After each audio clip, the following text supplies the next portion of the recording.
often in our history, we underestimate our enemy. It happened in 1941. We ignored the warnings of Claire Chennault. It happened again in 2001. We underestimated Osama bin Laden. It's tragic that history always seems to repeat itself.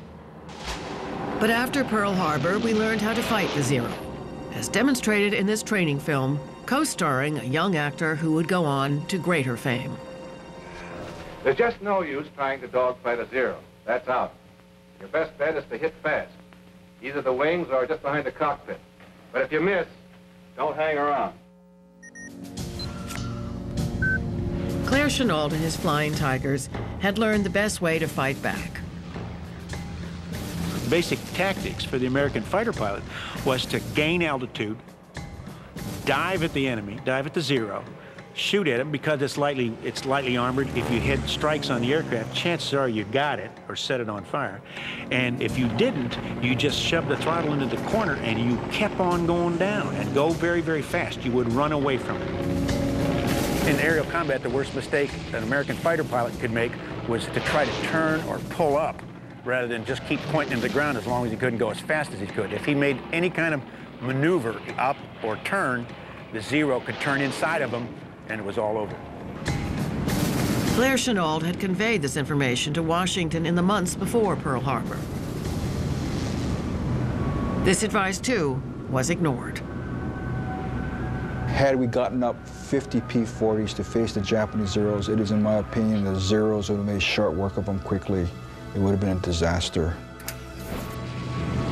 With hundreds of planes over the target that day, only one American pilot managed to shoot down a Japanese Zero. And astonishingly, he did it while flying a Relic.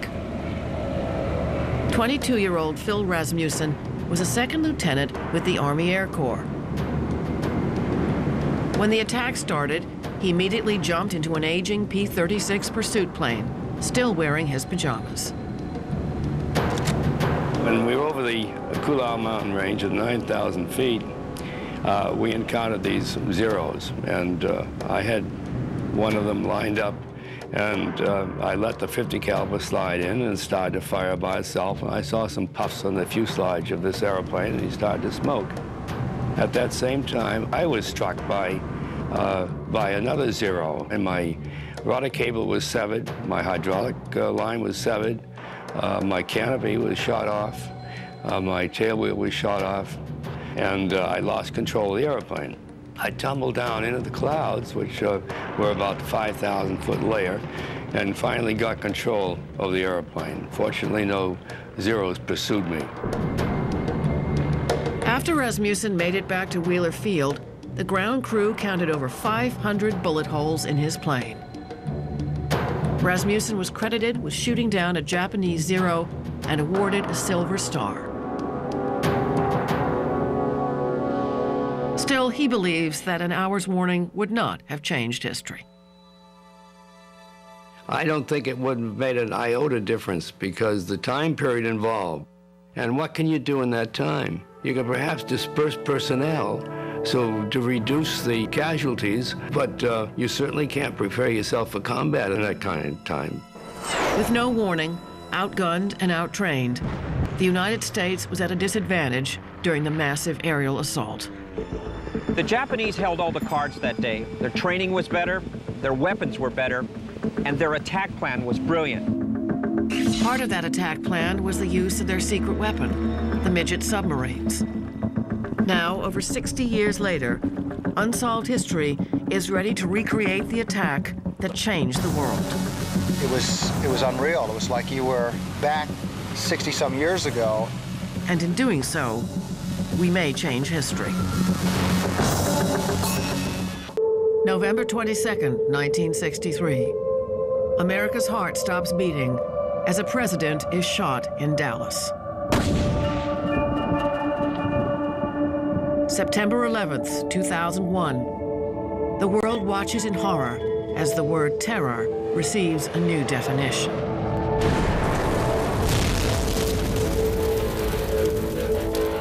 And December 7th, 1941, a day that still lives in infamy, when America was forced into the most catastrophic war in human history. All of these dates are embedded in our consciousness. All are surrounded by controversy. But the events that took place at Pearl Harbor have retained a special meaning for Americans. We were compelled into fighting a world war that few wanted. By the time that war ended, America and the world would never be the same.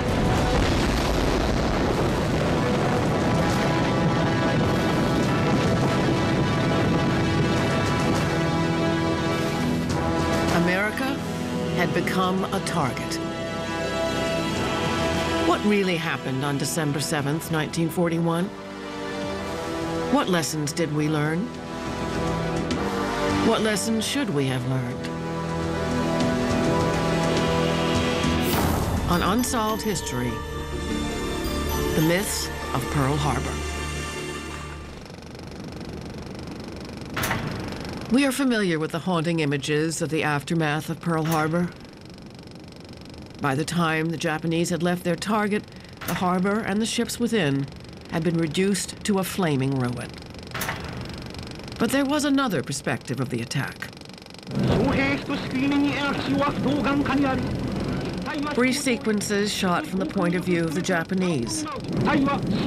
Only a few seconds of film footage remain.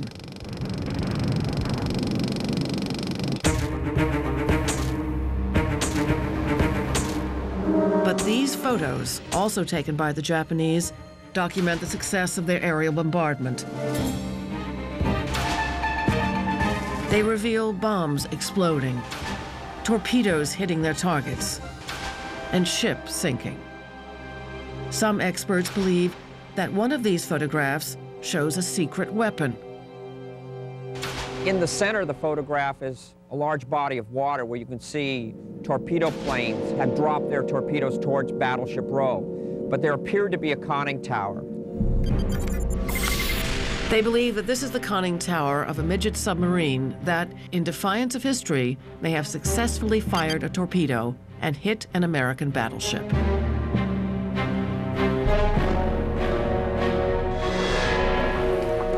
How could that be possible?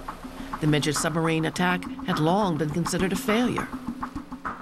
The only sub known to have made it into Pearl Harbor was the one rammed by the Monaghan. And of the other 4 midget subs sent in by the Japanese, 3 have been located and identified. But still, one has never been accounted for. Burl Burlingame believes that this lone 5th sub managed to make it deep inside Pearl Harbor and once there, attack American ships. If this is true, then history would have to be rewritten. While researching my book on midget submarines, I discovered that the USS West Virginia had more torpedo damage than any other battleship. I wondered if some of it might have come from a midget submarine. Unsolved History assembled a team of experts from Boeing Autometric and Antion Corporation to perform an in-depth analysis of the print. There you go. The team included imagery analysts John Rodgard, Carol Lucas, Andy Biosh, Larry Dambra, and marine architect Peter Sue. The gentlemen here, my colleagues and friends, collectively we have over 200 years of experience in imagery intelligence, naval architecture, forensic explosive analyses, image science. Their first task, to identify basic elements of our key photograph. In the foreground are the ships along Battleship Row. The USS Nevada, and moments away from its own destruction, the USS Arizona. The USS West Virginia, and the USS Oklahoma. And in the middle of the harbor, the unidentified object.